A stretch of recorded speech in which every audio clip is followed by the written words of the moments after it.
Placemaking is, it offers a lot of very wonderful possibilities.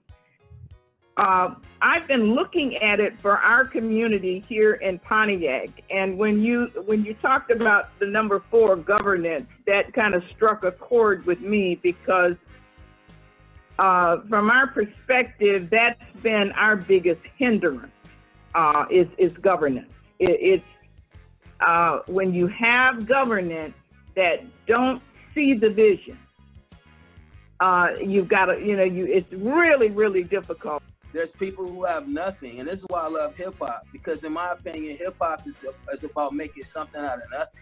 People have to learn how to adapt to their situation, you know what I mean? Whether it's learning how to preserve, whether it's learning how to trade, barter, whether it's learning how to grow something in your, some people in Cairo, they got a patch of grass this big, and there's something growing there, you know what I mean? Where that, I think it's good to look at, of course, we're supposed to be able to rely on our governments and these big agencies and these corporations and these people, these scientists and these doctors and all of these people. But there's indigenous people, there's children, there's creative people who don't have degrees, they don't have the background or whatever, but they do have solutions, practical solutions that necessity forced them to come up with. If one thing can go viral out of Wuhan, why not another? And this declaration, which is posted here on the board, the 7 points, were our point of beginning to say, could we co-create a placemaking declaration for our South Florida community? But more so, could we do that in a ground-up fashion? What I told you in the beginning was that the Chinese government hired Project for Public Spaces to write a declaration for them, and then they declared it. And we think it's a wonderful model, but we also think that we can use the gift of governance to examine that and come up with something that's context sensitive to our community. Yeah, the question is... I've been waiting for the question. Okay, the question is this. I think it sounds... How are you going to communicate the message of all this information in so many different environments? It's too much for people to be jumping, for my parents to be jumping from Instagram to Facebook and have 6 telephones and have to put on makeup. Fine for young people. But I think there's a certain amount of people who are just going to get on and collaborate. How, and I say this in regards to, I'm trying to understand exactly how placemaking is. I'm a bit of an outsider here. So I think as an advantage in this case, when I see 9 points and the declarations and stuff, this is I totally understand it intellectually and I love it and I totally support it, but it just feels like a democratic convention, like a platform that is not like it was written on PowerPoint, and we're all bad business people, and you all know what you want to do with the building the people. We need to somehow merge the brain of the creative side and the people who know, like Scott, who is straddles that world, so he's can help us bridge us. We need I think probably everybody in this meeting needs to be some kind of bridge, but I don't know what message to take back to my community because they're hostile to it. Well, Michael, have you seen the 6 hats? I'm sorry, y'all. I have to say this. Michael, have you seen the 6 hats? Now we go to the 6 hats. Hats. Okay. Michael, can you zoom in on the 6 hats? The 6 thinking hats. I'm very new to this, so. And so let's talk about action plans. The way that we approach our leaders when we talk about a grassroots approach. What makes us hippies so good at getting things done is being able to read people's energy. We understand how and what people want and what they're there for. Whether their intent is good or bad, we are good at understanding and taking an empathetic approach towards a social movement. So the connectivity is us, the people who want to have the conversation, the people who don't want to just talk about plans, but really want to make the action steps towards that. So that's being able to read people. So we talk about the 6 thinking hats. There are 6 thinking hats on here that describe the type of people are in the world. So I don't know if anybody has watched The Office. I don't know if anybody has watched Placemaking, but some of our most favorite shows in the media have shown us how people have had to coexist, although they don't see eye to eye socially and they don't communicate the same way. So being able to understand how people are and what they want from us as artists, as creatives, and how we can put together our little dots. I tell people all the time, it's, sometimes being a dot connector is not enough. You have to be a dot maker. The most powerful thing Chattanooga has shown me is how people from different organizations can run together to make something happen on a small scale at a 15-person dinner party before it ever hits anyone's board table.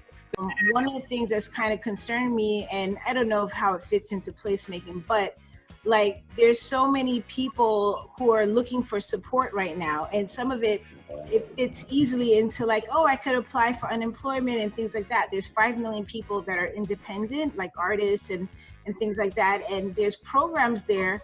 But like we saw how millions of dollars went to a steakhouse, and businesses, and even in South Florida specifically, they said 1,000, there was a SBA loan, I think it was. It said 1,000 people got $50,000. If 1,000 organizations got $50,000 and 30,000 got nothing. And you need more voices in things like this, but more and more people are going to be trying to struggle just to survive. That's a concern. It's like the people who have good intentions, we need to be able to organize on the same level as the people that don't. So that creates, you need power, you need organization, you need people moving. And how do you get that when a lot of people are just like, how am I making my rent? I'm really from South Florida too. And I was going to add to that because just to add to what Michael was saying too, just from experience and from knowing like Nikki and Michael, Tara and some of the artists and creatives that we have down here in Fort Lauderdale and Broward County. I feel like you're already doing placemaking. It's just a matter of right now during this time is how do we think about 3-dimensional placemaking or like 4-dimensional placemaking, because we have a unique experience going on that we have to be virtual, and virtual is a space, it's a place, and so it's just kind of like translating those ideas and then not necessarily getting to the big like theory parts of things, because those are really not applicable to a lot of us in terms of the material realities that we live in, but rather, hey, we don't know what's coming after, so it is very important that we come together, connect to the people that we're already connected to down here in South Florida, and really try to galvanize some of those connections to be able to continue to make plays, whether it is physically both physically and virtually, so that we're continuing to combat the forces or systems that have gotten us to where we are today. Something though that concerns me is that when we do talk about these sort of different realms, the realm of online or virtual or whatever you want to call it, and physically face to face, there's so many possibilities of another sort of aspect of segregation, which is those who are easily able to get access to these virtual places and those who do not have access to these virtual places. So I think that's yet another way that we need to be thinking about, just be concerned about that, sort of taking for granted that that's accessible to everybody when it really is not. We need to have that awareness. 35 years in that effort, and we're only getting there now. And in Pontiac, we did like $5 million, and they spent it on themselves, those who got those dollars, as opposed to opening up the opportunities for young people to become the makers of their own future. So we're making progress.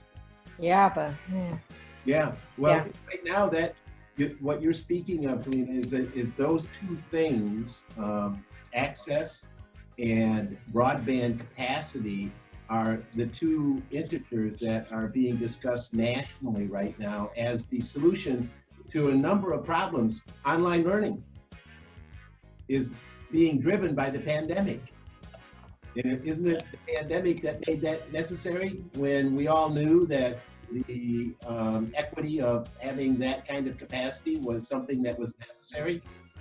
But it took a pandemic to make that so, which is really an interesting contrast. We got 50 years in Earth Day, and the pandemic has caused more movement on things of importance. And this happened inside of 90 days. I'm curious to know, when we all know that the world is going to be a little bit different for a while, maybe forever, maybe for our lifespan. That's still undetermined.